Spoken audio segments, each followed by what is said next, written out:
Doctor Mohammad Yunus সে যদি ক্ষমতায় থাকে তাহলে ভারতের যে সমস্যা হতে পারে।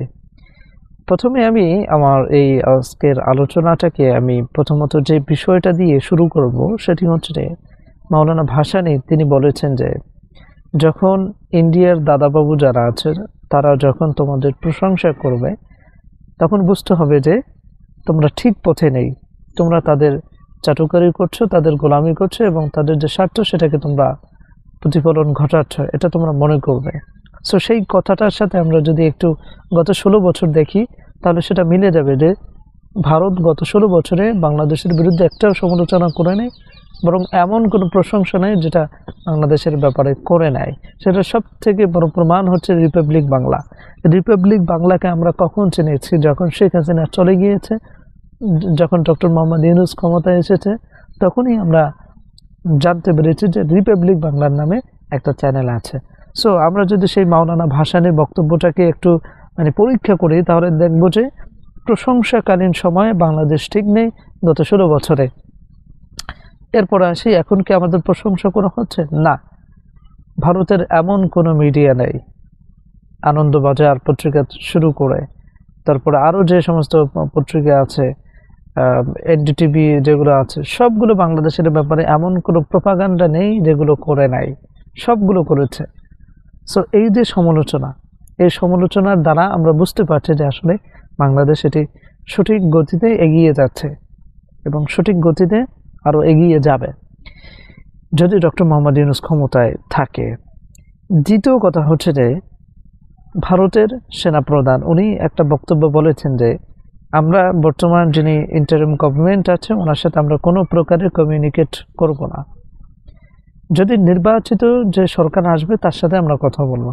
দেখেন, ডক্টর মোহাম্মদ ইউনূসের প্রতি তাদের ইন্টারেস্ট নেই, বিকজ ডক্টর মোহাম্মদ ইউনূসের প্রতি তাদের ইন্টারেস্ট থাকলেও ডক্টর মোহাম্মদ ইউনূসকে নিয়ে তারা যে স্বার্থসিদ্ধি হাসিল করতে চায় সেটাকে তারা কোনোভাবেই পারবে না। বাংলাদেশের উপরে যে নুন রেখে যে কাঁঠাল খাওয়ার যে একটা বিষয়, সেটাকে আসলে তারা কোনোভাবে পারবে না।